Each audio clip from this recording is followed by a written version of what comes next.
She said my name, and when I asked who she was, she said, "I'm you." I froze, heart hammering against my ribs. Standing by the door, his hand still on the switch, was Lee. The sudden brightness cut through the dark like a blade, outlining him in sharp white. His face looked carved in light and shadow, stark, unreadable, caught somewhere between fear and something I couldn't name. His eyes searched mine like he was staring into something he didn't quite believe was real. And then the shift came. The pulse, the burn, the raw energy receded like a tide pulling back into the ocean.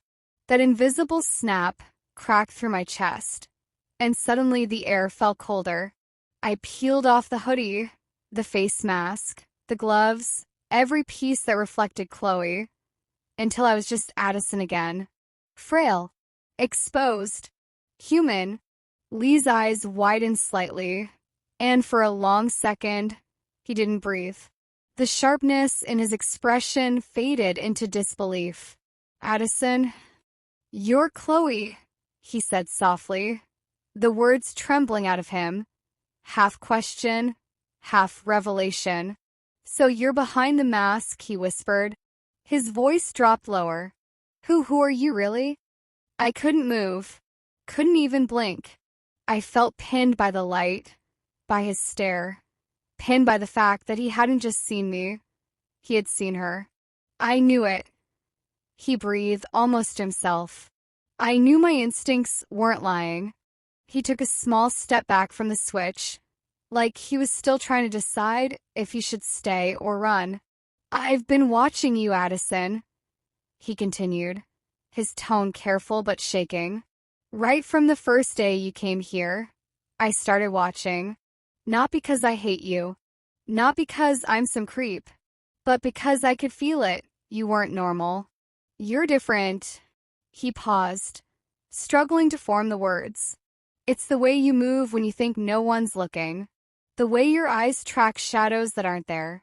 The way you get unnaturally cold when you're upset. That night at the party by the pool, when you stared at me, your eyes didn't just look through me.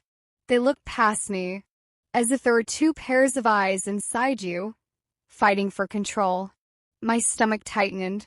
He kept going, listing everything I had worked so hard to bury, each observation slicing into me like tiny blades. "And the accusation about Amber?" His jaw clenched. "It was you, right? You were the cause, weren't you?" He was still standing rigid in the same spot, as though my bed was some dark pit waiting to swallow him. His voice dropped again, quiet, trembling with the edge of desperation. "Who are you? Addison? Chloe? Or something else?" The air between us thickened, heavy with electricity. I could almost hear it hum in my ears. He swallowed hard, eyes flicking to the door, then back to me. "You might be wondering why I'm here, why I'm saying this. I don't hate you. I just..." He stopped, searching for words that wouldn't break. "I just can't pretend anymore." His voice cracked slightly. "You're not like the others. You never were. Honestly, I've always wanted a sister like Leo.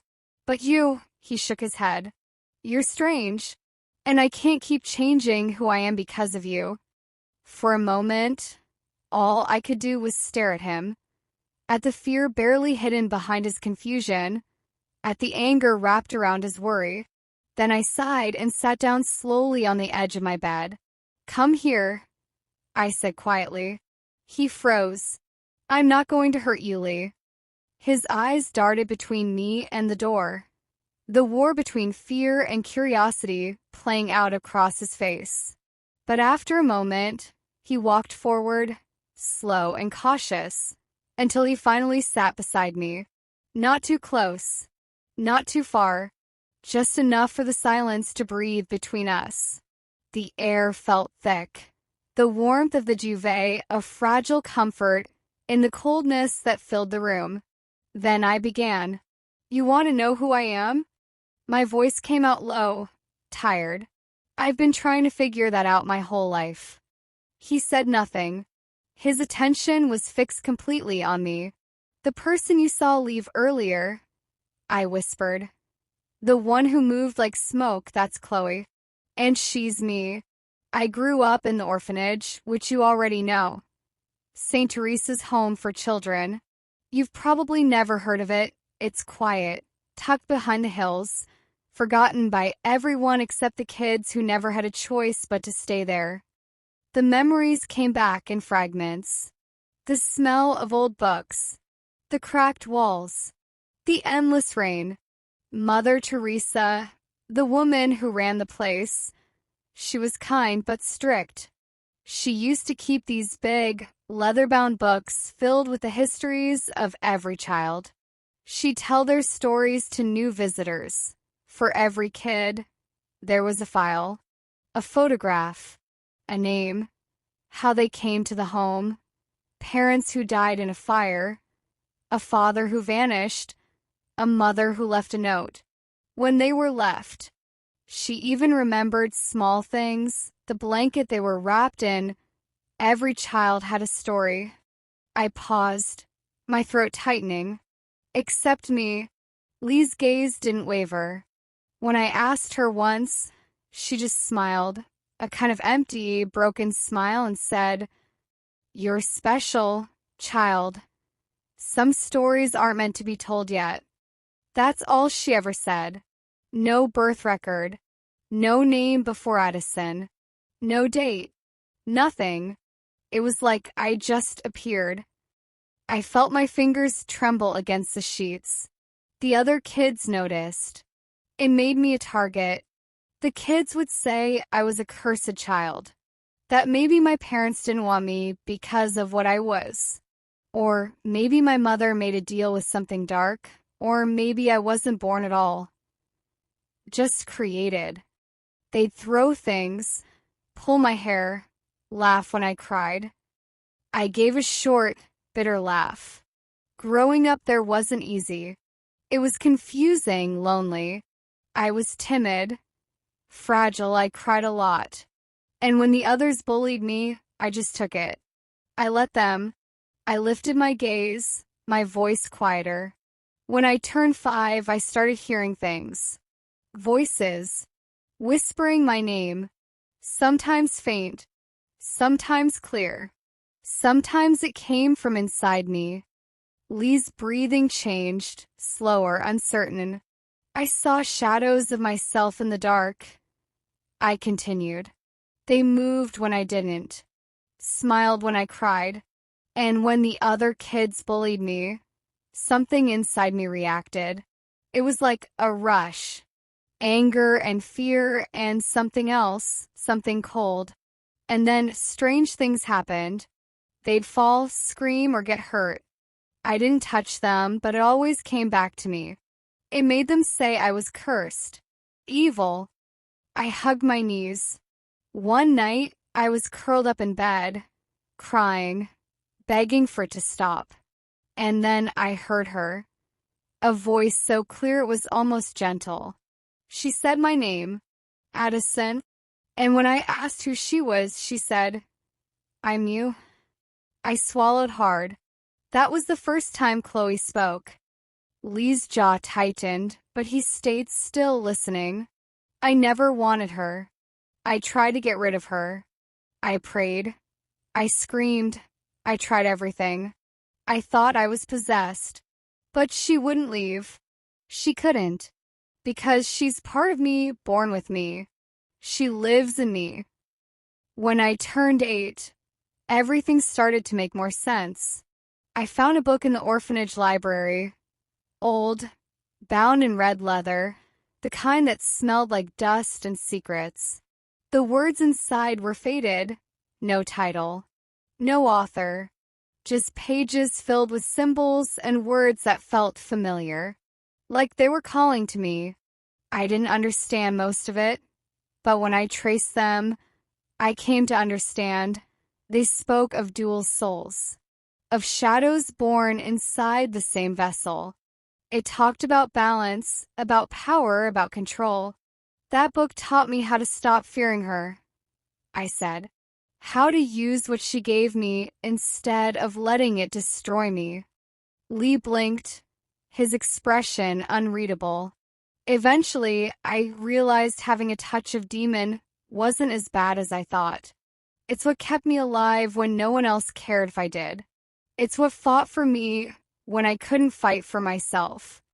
I looked down, fingers tightening around the edge of the blanket. We made rules, her and I. No hurting innocent people. No losing control. No killing. But Amber, she kept pushing, mocking, threatening. And Chloe, she reached her limit. My voice cracked slightly. I didn't mean for it to happen. I didn't mean to hurt her. The silence stretched. At 15, I continued. I started fighting in underground matches, that I didn't do it because I loved fighting. I did it because I wanted to matter, to prove I wasn't a burden. I wanted to be useful, not just another sad story.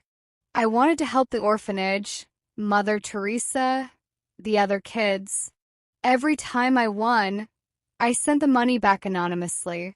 I thought if I could give something back, maybe I'd feel human again. I looked up at him, my voice soft but steady. So if you think I'm evil, Lee, I'm not. I just do what I have to.